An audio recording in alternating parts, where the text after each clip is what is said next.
Hey YNR fans! Welcome to YNR Trends, your young and the Restless updates, shocking spoilers, and all the drama. So grab your coffee, hit that subscribe button, and let's dive right into Genoa City's hottest gossip. The night was supposed to be quiet, almost eerily so.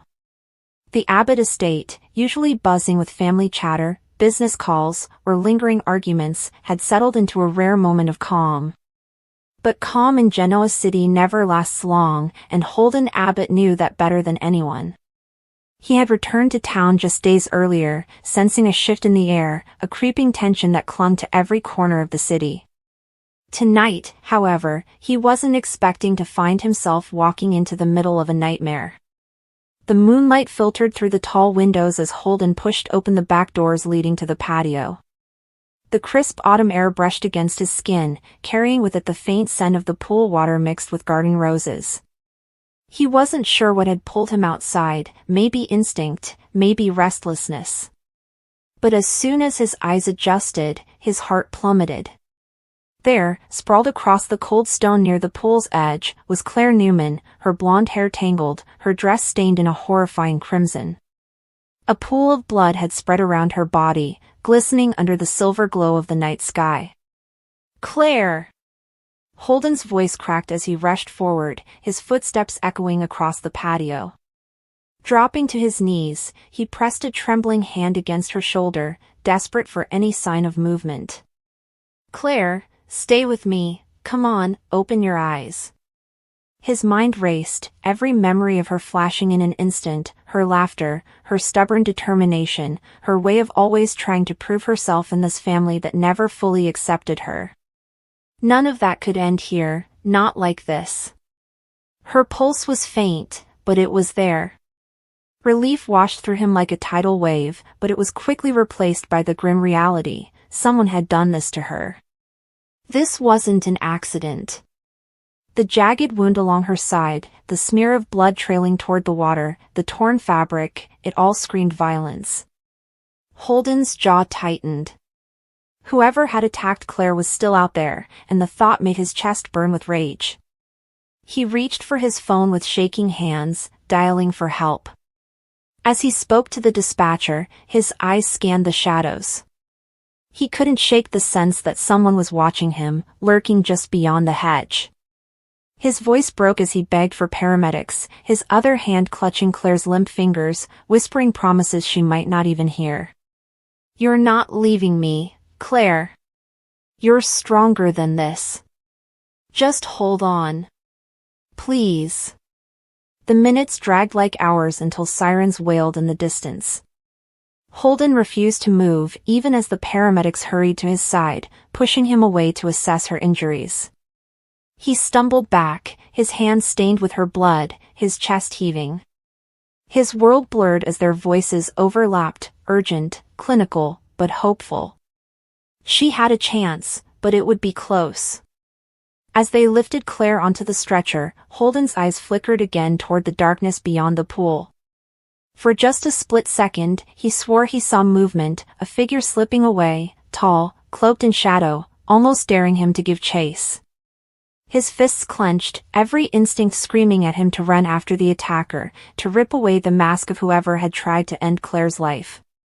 But Claire needed him here, and he couldn't abandon her. Not now.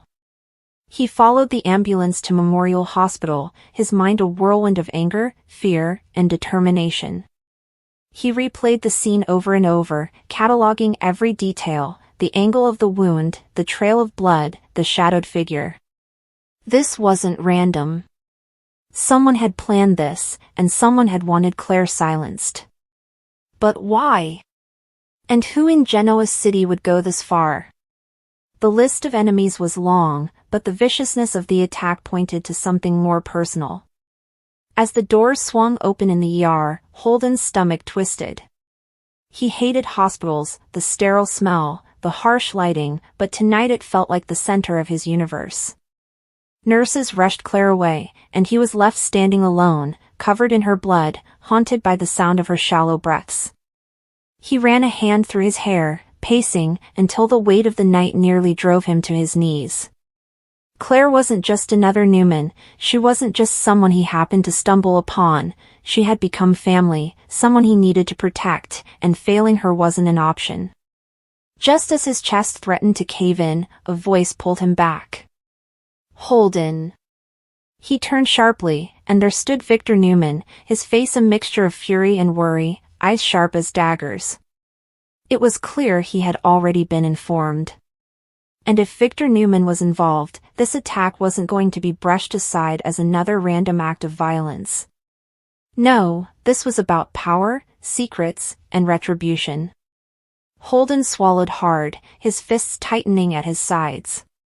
He had stumbled upon the crime, but now he was caught in the middle of something far bigger. And when the attacker was finally revealed, Holden knew the truth would shake Genoa City to its core. The world of Genoa City is one constructed upon a foundation of secrets, a meticulously crafted illusion of power and elegance that is perpetually on the verge of collapse. It is within this volatile ecosystem that certain moments transcend the realm of mere plot point and become defining crucibles, events so visceral and narratively potent that they recalibrate the trajectories of every character they touch. The discovery of Claire Grace, seemingly lifeless in an expanding pool of her own blood, by Holden Abbott is one such moment. This event is not a singular tragedy but a nexus point, a violent convergence of the city's darkest legacies, its most profound psychological wounds, and the terrifying revelation of an attacker whose identity forces a catastrophic rewriting of recent history. The scene is a masterclass in Gothic suspense transplanted to the modern soap opera, leveraging its audience's intimate knowledge of the past to amplify the horror of the present, and ultimately, to dismantle the very concept of safety within the familial unit. The power of the discovery is rooted entirely in the identity of the discoverer. Holden Abbott, while not a constant fixture in the way some legacy characters are, represents a specific and crucial archetype within the Genoa City dynamic, the decent man, the grounded individual whose life, though not immune to drama, exists somewhat adjacent to the operatic extremes of the Newmans and the Abbotts. He is not a corporate raider, a vengeful ex-lover, or a scheming patriarch. He is, fundamentally, a good son, a reliable brother, and a compassionate human being. Having him be the one to stumble upon this horrific scene, rather than a character already steeped in violence or emotional extremity, is a deliberate narrative choice.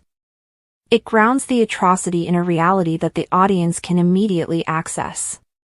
His reaction is not one of calculated rage or hysterical vengeance, but of pure, unadulterated human shock and terror. The horror is reflected in his eyes, and through him, the audience experiences the event not as a plot twist, but as a genuine catastrophe. His presence acts as the viewer's proxy, his gasp our gasp, his frantic call for help our own desperate urge to intervene. This moment shatters the illusion that the violence and chaos of Genoa City are contained within the lives of those who court it. It proves that its poison can spill over and touch even the most relatively stable of lives, making the threat feel more pervasive and real. Then there is the victim herself, Claire Grace, a character whose very existence in this context is layered with tragic irony and profound pathos. Her arrival in Genoa City was itself an act of aggression, a carefully orchestrated plot by Jordan to inflict maximum pain upon Victoria Newman. Claire was the weapon, wielded with precision to exploit Victoria's most vulnerable spot, the loss of a child. She infiltrated the Newman family by presenting herself as a capable and charming assistant, ingratiating herself not just with Victoria but with the entire clan, including Nikki, all while secretly working to undermine them. The initial horror of her betrayal was the violation of trust, a psychological attack on the family's fortress-like cohesion. However, her character underwent a drastic and genuine transformation. Through the unexpected and powerful force of maternal love, both her innate desire for it and Victoria's astonishing capacity to offer it even in the face of betrayal, Claire was redeemed. She was not merely forgiven, she was embraced, brought into the fold, and given the one thing she had always truly wanted, a family, a mother, a name. Her integration was a hard-won victory against the toxic legacy of her upbringing by Jordan. She became a symbol of hope, living proof that the cycles of abuse and vengeance could be broken by love and acceptance. To find this symbol of hard-won redemption destroyed, lying broken and bleeding, is therefore an attack on that very hope. It is a statement that the past cannot be escaped, that sins, even those not her own, are inescapable. The pool of blood is not just a physical stain, it is a metaphorical one, representing the seemingly ineradicable stain of her connection to Jordan and the darkness she represents.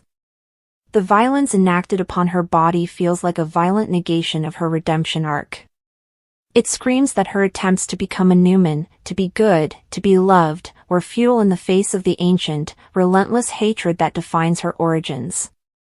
Her victimhood in this moment is exponentially more tragic because of what she represented just before the attack, a future, a second chance, the healing of an old wound for Victoria. Seeing that future seemingly extinguished is what gives the scene its profound emotional weight, far beyond the shock of the blood itself. The reveal of the attacker is the narrative detonation that the entire scene builds towards, and its impact is seismic. Jordan, the master manipulator, the architect of so much pain, revealed as the literal hand holding the weapon, is a revelation that operates on multiple levels simultaneously. On the surface, it is the ultimate confirmation of her monstrous nature. She is not content with psychological warfare, she is capable of and willing to commit brutal, physical violence. This escalates her threat level from that of a cunning adversary to a primal, lethal force. She is no longer just a schemer, she is a killer. But the deeper, more psychologically complex horror lies in the specific choice of victim. Jordan attacking Claire is an act of ultimate betrayal and possessive fury. In her twisted worldview, Claire belongs to her. She is her creation, her project, her instrument of vengeance. Claire's rejection of that destiny, her choice of the Newmans over her, is the deepest insult Jordan could possibly endure. This attack, therefore, is not just an attack on a Newman ally, it is a punitive act against a perceived traitor. It is the rage of a spurned mother figure, a demonic parody of parental authority. The message is clear: if I cannot have you, no one can. This perversion of love into violent possession is one of the most terrifying themes the narrative can explore, because it strikes at the very heart of the family unit, revealing how easily its bonds can be corrupted into chains. Furthermore, Jordan's presence in the Newman home, able to commit this act, introduces a terrifying layer of vulnerability and violation. The Newman Ranch is not just a house, it is a symbol of power, security, and dynasty. It is a fortress that has withstood corporate takeovers, affairs, and countless arguments, but it has always been their sanctuary. For Jordan to penetrate that sanctuary, to move through its halls and commit an act of attempted murder within its walls, is to violate their last bastion of safety. It proves that no amount of wealth or power can keep this particular enemy out. She is a ghost from the past who can materialize at will, a living embodiment of their history come to exact its price. This shatters the illusion of control that Victor and Victoria have so carefully cultivated. The threat is no longer external, it has been inside the house, tainting their home with blood and irrevocably staining their sense of security. The aftermath of this event ripples outwards, impacting every character in its orbit with brutal force. For Victoria, it is a catastrophic re-traumatization. The loss of a child is the defining wound of her life, and she had just begun to believe that wound could be healed through Claire. To have that gift violently ripped away from her, and by the very same source of her original pain, is a psychological blow of unimaginable force. It threatens to unravel her completely, potentially regressing her to a state of grief and rage that could eclipse even her formidable father's capacity for vengeance. For Victor Newman, this is the ultimate provocation. An attack on his family is the one thing guaranteed to trigger his most ruthless, protective instincts. Jordan moves from being a nuisance to being managed to a threat to be exterminated. This event will likely unleash Victor Newman, the destroyer, a version of the patriarch who operates outside the law, consumed by a singular, brutal purpose that will have devastating consequences for everyone around him. For Nick, Sharon, and the others, it is a grim reminder of the constant danger that shadows their lives, a danger that they can never fully outrun. The discovery also serves as a grim full-circle moment, inextricably linking past, present, and future. Jordan's hatred for the Newmans is an ancient, festering thing, born from her connection to Eve Nicole Howard and her blaming of the Newmans for the loss of her own family. Claire was meant to be the instrument of that long-simmering vengeance. Her attempt to kill Claire is the final, logical conclusion of that same hatred, now turned inwards upon itself. It demonstrates that cycles of hatred are ultimately self-consuming. They destroy the perpetrator as surely as they destroy the victim. Jordan, in her quest to inflict pain, has now committed an act that ensures her own destruction, whether through prison, death, or the complete annihilation of her own soul. The pool of blood is where that cycle either ends or intensifies to a new, even more dangerous level. In the end, the moment Holden Abbott finds Claire Grace in a pool of blood is a signature masterpiece of soap opera storytelling. It is a perfectly constructed storm of character, history, and visceral shock value. It takes a symbol of newfound hope and sacrifices it on the altar of ancient hatred. It utilizes a relatable character to authenticate the horror for the audience, and it reveals the villain not as a distant threat, but as an intimate, personal, and utterly ruthless force of nature. The revelation of Jordan as the attacker does not provide answers so much as it deepens the mystery of human evil, proving that the most mysterious and terrifying attackers are not strangers, but the ghosts of our own pasts, made flesh and blood, and armed with a weapon. The blood on the floor is a question mark that stains the entire Newman legacy, asking what they are willing to become in response, and whether any family, no matter how powerful, can ever truly wash itself clean of the violence it has both endured and provoked. The scene remains a haunting testament to the genre's power to explore the darkest corners of the human heart, using the heightened reality of Genoa City to tell a truth about family, trauma, and the terrifying price of redemption.